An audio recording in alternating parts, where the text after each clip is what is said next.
Pika tokumika moko. Yewa. Ye chata kona jela.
Entramos ao fumeto Yesu Kristo, Yesu la kwanza ndo wasilitu, ye mtuari ya mwanda velela, bika wakalanga yetu tuka kwa yelemfu, seye mwanda velela.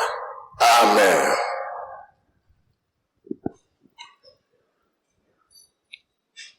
Na kombo tata mwana pe tata molimo santo, tulanda ki mate na biso. Tata pasteur mutate ya kibiso abandela kina banzembo ba Yuda akena mibeko mikana na ye asuka toyokaki tobomba tosalela mpona mokolo wana tobika mikolo eleki tolobaki boyo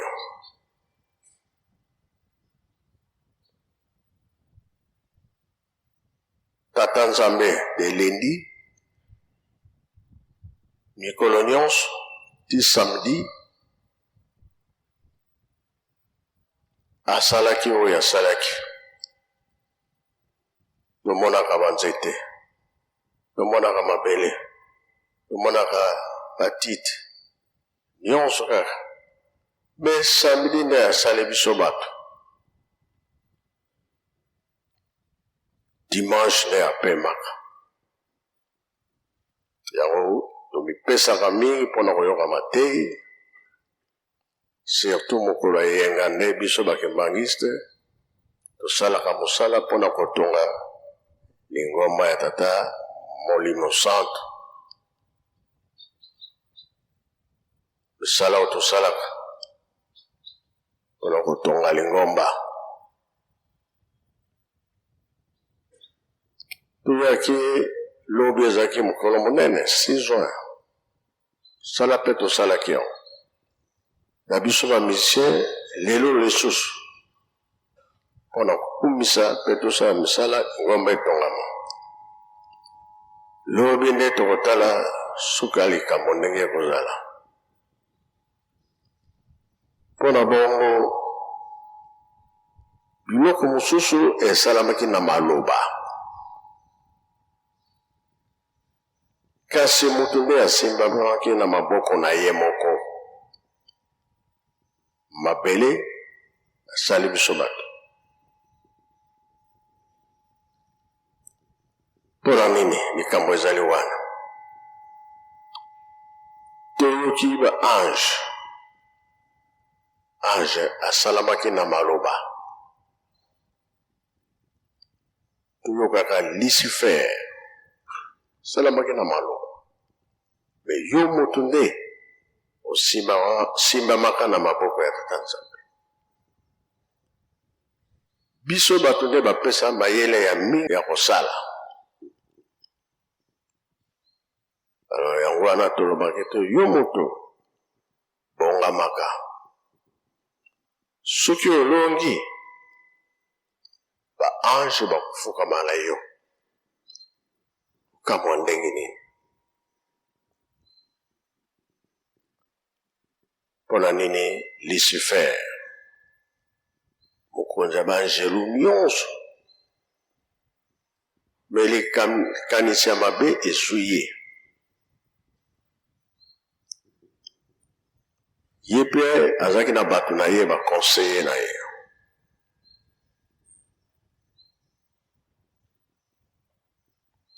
Kati bato na ye bamosusu baza kotala kaka makambo na ye mpenza balandaki yango te. Likanisi eye boye akepa ya Tata Nzambe. Tata Nzambe tolandaka yo nsima na yo nde ngai mokonzi. Apres yo Tata Nzambe ezali ngai.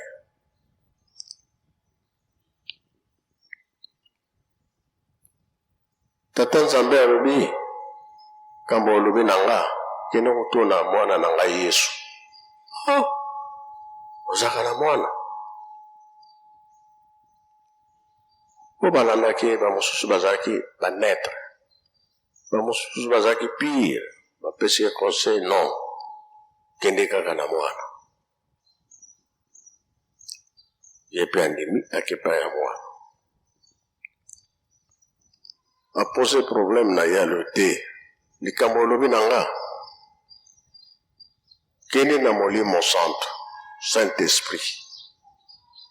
Aba la kokende lisusu te. Bakomi misato alo nakende no. Conseil balobi oui tokende lisusu te. Sikawa bakitisi awa na se ye Lucifer. Alobi bien kuna na likolo Tata Nzambe. Ok Nzambe awa na se Lucifer. Kasi mokolo ya kamwaka na samedi wana Tata Nzambe asali moto. Ye pe na mosika azotala na ye. Adam. Nzambe asali moto.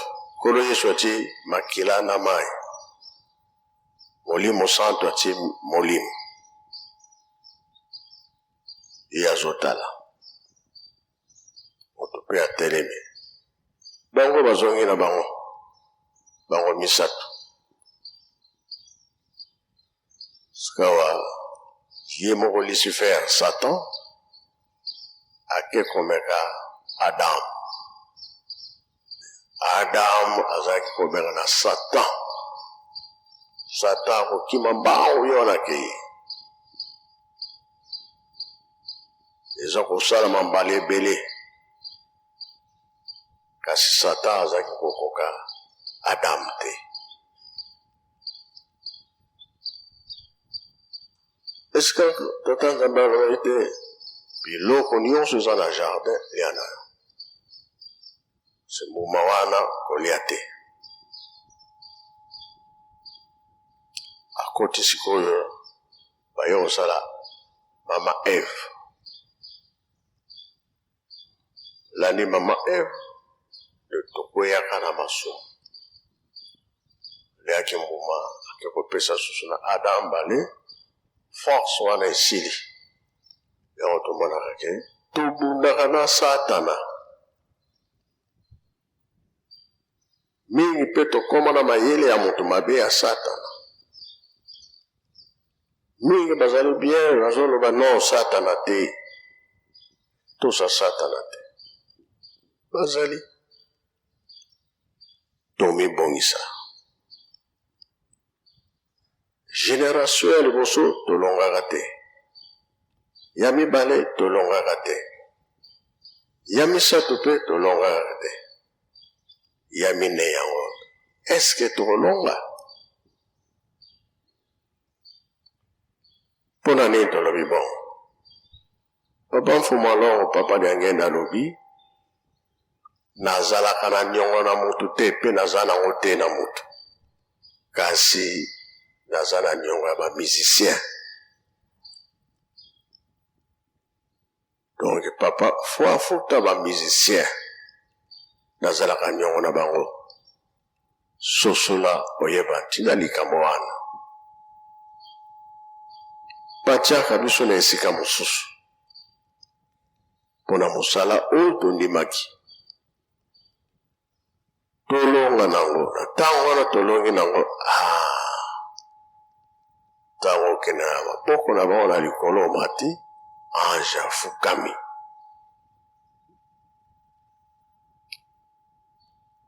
Paske yo nde osalamaka na maboko yo moto.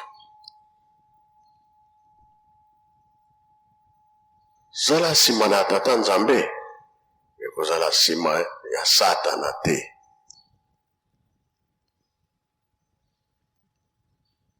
Po ekeke ya mitano ezali te mpe ekozala te. Biso moko tomoni ke mokili eningani ntina ezali.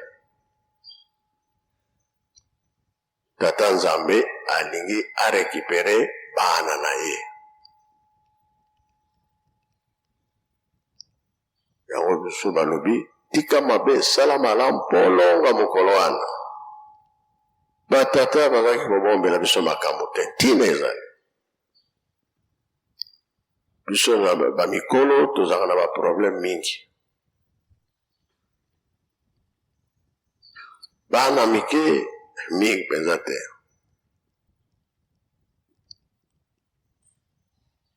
Nde elakisi ke yo mokolo soki okomi pembeni ya liwa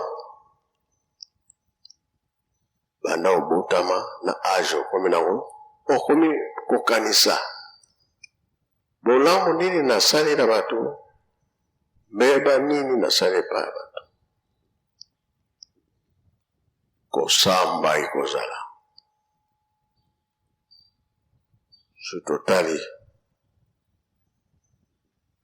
kolo Yesu mbala ya suka koya kokabola biso bamameme na droite bantaba na gauche. Tune kozala ntango nini nkolo nasalaki likambo wana. Soki osalaki yango na moko olamu osalaki zala na droite, mabe soki osalaki kende na gauche. Zolakisaki Bible etangama nkolo nyonso kozwa mayele. Ndako ya Nzambe mpe baporte nano ekangami te. Kolo baporte ba ndako Nzambe nyonso zo ekangami kolela nde kozala. Yebaka na ntango tokomi pene na likambo oyo Nzambe alobaki. Bilembo tozali komona ngo lelo. Bamisie bana lelo tozala bana butosi batrouble pamba ezala te. Biso na nkamba tozolinga so batrouble te, baproblème te. Boyelaka biso solution ya malamu. Sikoyo ntango ya bana Nzambe tokobebisa lisusu te. Yango Nzambe apesi biso mokolo ya lelo bino bamisie boyebaka yango ke Nzambe Papa Mfuma Longo Papa Diangenda aza na niongo na bino. Ye nde akokanisela bino, ye akosalisa bino. Kasi soki toti batrouble likambo Nzambe alobi omona eleki ndenge tolobaka nzambe soki alobi likambo na ye ezali mibeko tolobaka ngo mingi tosa mibeko wana yango tolobi tosengi na biso nyonso tobangama mpona botongi ya Yelusalemi na kombo ya Tata Mwana mpe Tata Molimo Santo. Amen.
Thank you.